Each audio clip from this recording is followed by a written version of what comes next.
ndakatanga kudzidzira nyaya yanga ndati tichaitaura nepamusoro peukuru hwacho kuti ndinoda kuvaina vakuru ini ndiri umwewo wevakuru asi ndiri chapupu chekutambudzika kwaKristu pamwe nekubwinya kwakanga kuchizoteera ndichitaura kuti ukuru hwaPita hwanga achiasosiyeta nevakuru vakanga achitaura nezvavo hwanga usiri ukuru hwemamwe maukuru andandambotsanangura nezvavo asi hukuru pakutsanangura kana kuti pakupupura kana pakuva zvapupu zvekutambudzika kwakaita Jesu kwanga kuri kumberi izvozvo ndo zvakaita kuti hukuru huvepo neukuru pakati pedu hunogona kutowanikwa pamuriwo vana mai kana mukagona kutsanangura kana kuva zvapupu zvekutambudzika kwakaita Jesu Kristu pamwe chete nekubwinya kwakanga kuri kuzouya. Saka ndatora nyaya iyi ndikaenda nayo pana Ruka pane vakomana vakanga vachienda Emausi mushure mekunge Jesu amuka. Zvinonzi vakadzi vanga vaenda natisina kutsanangura kumature koko ndandazongosvika pa26 panga pakutaurwa zvekunzi ko Jesu Kristu anga asina kufanirwa here kusangana nematambudziko akaita seiwaya uye kuzobwinya kwanga kuri kumberi handizvo here zvaanga akafanirwa kuti asangane nazvo. Achibva ipapo pa27 zvinonzi akatanga kuvatsanangurira kutanga kuna Mozisi nekuvaprofita vose akaenda kuvaprofita vese achitsanangura kutambudzika kwaKristu nekubwinya kwakuchizouya. Iye anga achitotsanangura ari iye Kristu kugaringa ruve nezi. Zvinonzi vakanga vachienda Emausi vachifamba mushure mekunge Jesu amuka. Vana Pita nemamwe madzimai kutaura vana Johana vanga vaenda vakanotarisa kudziro vakaona dombo ranga rakabvisiwa mukati Jesu anga achisirimo pakangori nemicheka bedzi yanga iripo. Ndobva vadzokera naPita akadzokerawo kumba kwake. Vakomana vanonzi vanga vakuenda Emausi guta ranga riri nechekure kweJerusarema masaji yaigona kusvika 6. Saka vachifamba imomo vanonzi vakanga vachitaurirana pamusoro pezvanga zvaitika maererano nekufa kwaita Jesu Kristu. Jesu wacho anonzi akaswedera padhuze navo. Aswedera padhuze navo ivo havana kumuziva asi vachitaura pamusoro pezvake. Kuti tine takaungana pano tichiparidza nezvaJesu Kristu hazvina kuti iye avatu akazviratidza patese tinomuziva. Zvinenge zvakutoda imwe level yekunzwisisa kuti tigone kuziva kuti ndiye watiri kutaura nezvake. Iye aripo pakati pedu tinogona kumushayiwa asi titsanangura zvakaitika pamusoro pake. Kugaringa ruve nezi. Kana vakanga vachifamba vachitaura pamusoro paJesu, Jesu ndobva asvika pavari ndobva aita sekakubvunza nekuti Jesu achisvika patiri ane kamwe kahureshe kaanoratidza. Pane kamwe kakuva pasi kekuti isusu tinenge tisingazivi tisu tinoita kunge tiri kutoziva zvakanyanya. Iye wati achiuya haana manyawi uye haana kuzvikudza kwokusvika achiti zvamuri kutaura izvozvo ndini wati. Anotosvika achiita sekuti haasi kutoziva izvo ndiye ari kuziva kukudarikani. Zvokuti imimi munotomusora zvokuti vakati iwewo uri muenzi wega muJerusarema usingatozivi zvakaitika pakati pedu. ZvaJesu weNazareta vachiudza Jesu wati kana munhu mukamupa mukana anogona kutodzidzisa ticha wake. Amen. Nesu tikashaiwa kuzvidzora kana kuzvininipisa tinodzidzisa vanhu vanoziva kutidarika. Amen. Saka vakanga vachidzidzisa Jesu pamusoro pezvaJesu. Kusvikira iye achifamba navacho vabvunza kuti saka akaita sei zvikanzi vamwe vedu vakaenda vakamushayiwa vakanowana iye amuka. Saka iwewe ndiri kushamisika kuti iwewe uriwe kupi usingazivi nezve zvinonzi vatosvika pamba pavo vakakona vachienda kumba kwavo. Jesu kwakuita sekuti akudarika iyo tsika yaMwari yekudarika paanenge achida kuti iwewe umudaidze. Saka nanhasi unoendi titoriparidza panapa rimwe ndichitorifanirwa kubatsira iwewe asi kana ukasaripedza kuti ripinde pahana yako rikubatsire rinodarika nepauri asi rakaparidzwa kuti ribatsire iwe.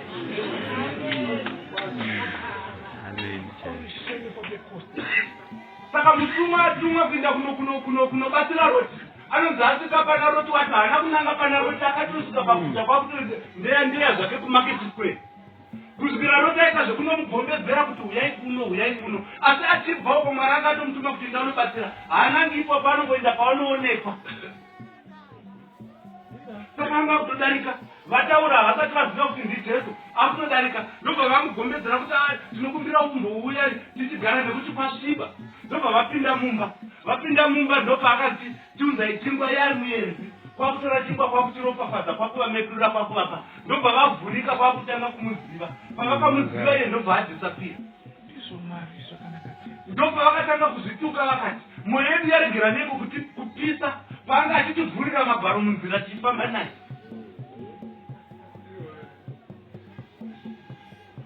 Tatadzaniko kumuziva kuti ndiye? Taita kuti titadze kumuziva chii? Izvo ndozvaanoita izvozvo. Tinogona kunga kuti tiri kutomuziva tichitoudza vamwe tichitoti uyai kwedu kunoku ndokwakajeka ndokwakadai, but kana asati ativhurira hatimuoni, tinozvishoma zvatinoziva zvatinofunga kuti ndizvo. Ndosaka mutoona kuti tinotukana nekupokana pamusoro peshoko raMwari inyaya yekuti tinenge tichifunga kuti zvidiki diki zvatinoziva zvaasina kutivhirisa iye ndozvechokwadi.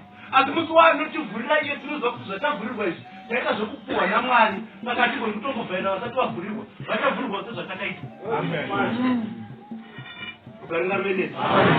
Saka vakavhurirwa ndobva zvanzi akatanga kuna Mozisi. Ndoba ndinoda kuti ndoda kunyanya kutendeka kuno kuti panorasa vanhu vakawanda, asi ndinofungidzira kuti Mwari vakandivhurira ndosaka ndisina kukazivisa kuti kutanga kuna Mozisi achitsanangura kutambudzika kwaKristu. Isusu tikavhura Mozisi tinoona mitemo nemirayiro totogumira ipapo. Ndichizvitaridza ndinoti pasapesi panoda kuti tikande kwakadzika. Kana takupotsera kwakadzika kunonobatiwa hove tinonosangana nematambudziko aKristu pamurayiro wakanga uchipuwa Mozisi. Ukarinda mene nekuti Jesu ndozvaakaita akatanga kuna Mozisi nevaprofita vese achipurisa kutambudzika kwaKristu nekubwinya kwakanga kuchizotera. Izvi ndozvakaita kuti Pisha ati ndini mukuru pakati pemakuru, nekuti tiri chapupu chekutambudzika kwaKristu nekubwinya kuri kuuya. Ndozvinotiita vakuru kutsanangura kutambudzika kwaKristu nekuti ndokune basa. Ukarinda mene nekuti kumashure uko Mozisi ndoda kutsanangura Kristu kuti akazonyanya kukosha papi kudarika pane zvakanga zvidzidziswa naMozisi. Aiti kana ukatadza iwe watadza ndionotora bhari woenda naro ronopisirwa kuitira kuti zvivi zvako zviregererwe. Saka waitotanga watadza wozoenda nebhari rochinopisirwa chivi chawakatadza. But Jesu achiuya haana kuuya akadaro, akatanga adresa sosikana kuti akatanga apisirwa iye isu kwakutizotadza kumashure. Unakupata here kusiyana kwezvinhu izvi. Kuna Mozisi kutadza paitanga gwai rozotera. Kuna Jesu Kristu gwai rakatotanga rikatouya kare.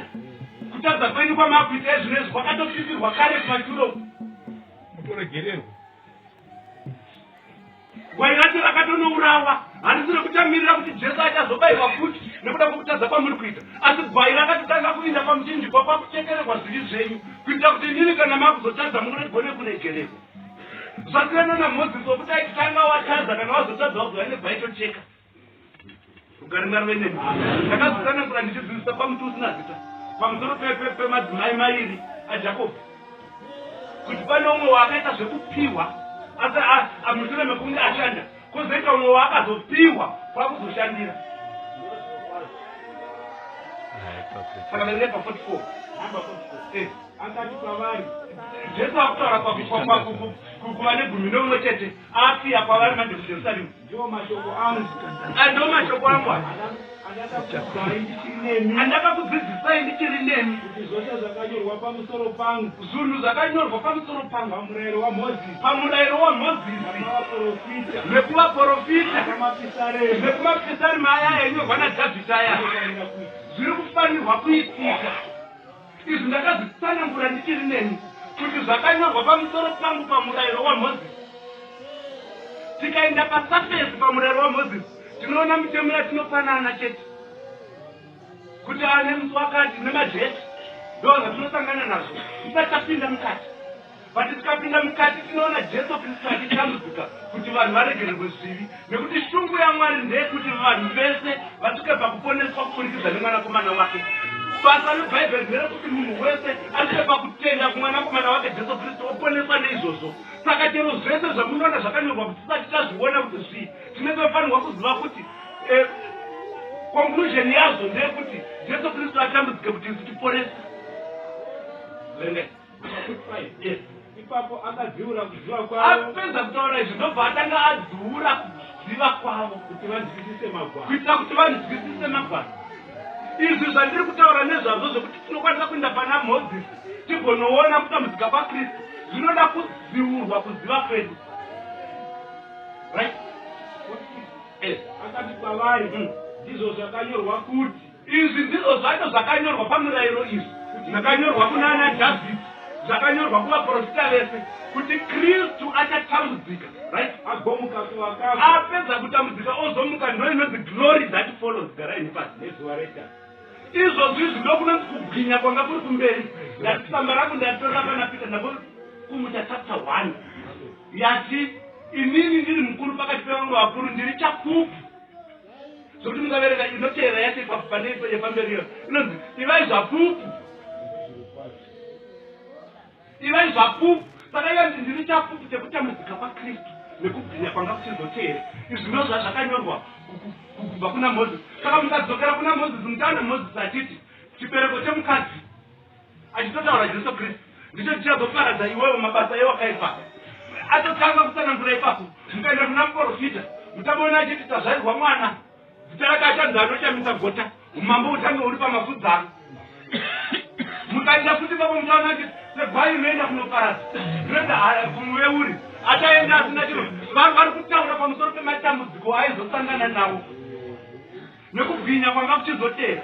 Saka Mozisi achiyakwamurana yakwamuri nenyaya yaJosefa, achiita sekuti arikuda kutaurirai nyaya yaJosefa. Nemi munotoibata iri nyaya yaJosefa, mototi Josefa ine naJosefa akanga akazodai. But nyaya iripo ndeyekuti Josefa ari kutambudzika pekutanga, achipa muranda, achisungwa, achirambwa nehama dzake, achibva ipapo achinokandwa mugomba ari mujere, asi anozosumudziwa mujere imomo achienda paumambo. Kutaura kufara kwaizouya mushure mekutambudzika. Yanga iri ngano yekutambudzika kwaJesu Kristu yaakatanga aita, asi achizosvika paanogadzwa pamusoro pemazita ese. Zvinozonzi kumberi kana mazoenda kwamunoenda, endai munoparidza pamusoro pezita iri, vanhu vatendeuke vaone kupona kuburikidza nezita ironi. Zvatinokonana nezvatinopasanurirana hazvisiri izvo izvi. Tinopasanurirana nezvinhu zvepasafesi, asi kana tikadzika mukati mune kutambudzika kwaJesu Kristu, hapana nidi yekuti muende kwamunoenda kana kupi kwamunoenda, nekuti kwese kwatinoenda ikoko tasvika ikoko kana tikasaparidza kutambudzika kwaJesu Kristu nekubwinya kunoteera, hatisati taponeswa. Izvozvi ndo zvinotiponesa kudenga kuti ndine chechi kana nezita, nekuti pana umwe anoti zvingaita pachechi here vakomana. Zviri kuita zvekuti Mwari anotonga chechi, Mwari anotonga munhu asina kugamuchira mwanakomana wake. Kugamuchira mwanakomana wake Jesu Kristu ndokunokuponesa, kwete chechi. Saka nguva yakwana nekuti vanomunamata varegere kunamata pagomo kana kuenda kunonamata kuJerusarema kuzvinhu zvinoonekwa, asi mumweya nemuzokwadi, nekuti Mwari watinonamata mweya. Amen. Zero kwazvo. Saka kana Mwari ari mweya, hazvisi zvinhu zvinoonekwa kana zvinobatika zvokuti paJerusarema ndopanonamatirwa ningapa kwakati uko ndopazvo hazvisi izvo, asi mweya saka anonamatirwa mumweya nezvokwadi. Saka ngatibvei panyama pane zvinoonekwa nekuti zviri pasafesi, todzika mumweya, nekuti kana takuda kuita zvinhu zvaMwari zviri mumweya hazvina manyama, hazvina kushamisira kana kuonerwa kuti, nekuti patinovaka kana pamune kuchivaka zive kuti pane anoparadza anouya. Ndinosa kusamba nataurwa kuna mabasa riyai. Asi mukazvitarisa pana Nehemaya ndozvatenditaura kuti chero vhesi raunenge watarisa rinotanga pakutambudzika kunouya nekuzobwinya kunouya. Nehemaya akaonekwa achipfunyaira ari muprofita, ndobva mambo amudedza akabvunza kuti ko iwewe uri kupfunyaira nei? Zvikanzi ndiri kutambudzika, ndine shungu pamwoyo nekuda kwokuti kuguta rababa vangu hakuna kumira zvakanaka muJerusarema, riri matongo, ndisafara sei pamberi penyu. Zvikanzi saka uri kuda kuti ndoda kuti rusvingo runovakwa. Saka vachienda kuti vaende vanovaka rusvingo kuimba yaMwari kuJerusarema, Sanibharati naTobhiya naGeshemu vanosumuka, vanenge vachiti hazviti. Ivava ndo vanoseka vachitoda kuona kuti kamubatanidzwa kavo kanengepi, nekuti ipapo pacho mukapatarisa zvinonzi rusvingo rwari kuvakwa nemaJudha, kana gava rikatsika zvinodonha. Anofanaaaaima pasika vatatu nichanzwa chanireko gava rino radarikadesi. Zvinotanga zvakadaro kuti mukatarisa Mozisi achitaura pamusoro pezvekuvamba, Genesis chapter 1 anoti pakutanga shoko, anoti pakutanga Mwari akasika denga nenyika. Zvaitita sekuti ndizvo, asi wanga uri mufananidzo wezvinhu zvanga zviri kumberi. Zvokuti mukazoenda kuna Jona kuzvitsanangura pachapter 1 anoti pekutanga baba havana Mwari haana kutanga kusika denga nenyika, pakatanga shoko. Shoko iroro rakazova nyama rikazova pakati pevanhu vakarikagara pavanhu. zvino ndoriponeso rwandiri kutaura kwamuri kana kuti rwandiri kuparidzirai rwekuti kune mwanakomana waMwari anonzi Jesu Kristu akauya panyika panapa asi katanga akatadza vanhu vakamuramba sekurambwa kwakaitwa Josefa nehama dzake madzikoma ake vakamutengesa nokutengesewa kwaakaita neukama hwake vakamutengesa kuvape vakavapirisita vanga varivo vaJudha vacho vakaenda vanomutengesa kuutongi hwakanga huripo panguva iyoyo vakati ngaroveko pamuchinjikwa afe nekuti hatisi kumuda kurudzi kwedu vatimuramba kudaro vari kuramba munhu anozovaporesa kana kuti mukurambiwa ikoko ndo mukuponeswawo kwavo madzikoma aJosefa achiramba Josefa aizviponesa nekuti dai vasina kuramba Josefa apapo apa singazogoni kuti vanoponera kuIjipita saka nemaJudha dai asina kuramba Jesu vanga vasingagoni kuti vazoyanana nazvo naMwari nekuti Jesu Kristu ndiyo nzira yekudzokera kuna Mwari mushure mekungaita pamuchinjikwa saka tikatarisa tinoona rufu rwomukomana akanga akazvarwa aine simba ainzi Samusoni rufu rwake rwaiva rufu runorwadza zvisingaiti asi mukurwadziwa kweparufu rwake ikoko aiponesa Israeri achifira ari padanda kana kuti papina zvichiprofita zvakanga zvichiuya kuti kune kufara kuri kuuya asi kunouya nekurwadziwa kana kuti nekutambudzika ndizvo zvamunoziva kuti kutambudzika ikoko kwakuprofitwa nemuprofita Isaya anoti zvioni rakarwadziwa kamwe chete rikazvara vana vanhu vakawanda mukurwadziwa imomo kwakaita Jesu Kristu aizvara vana vacho kuti tizovawo vagoverani pamwe chete naye panhaka yaJesu Kristu. Amen. Amen.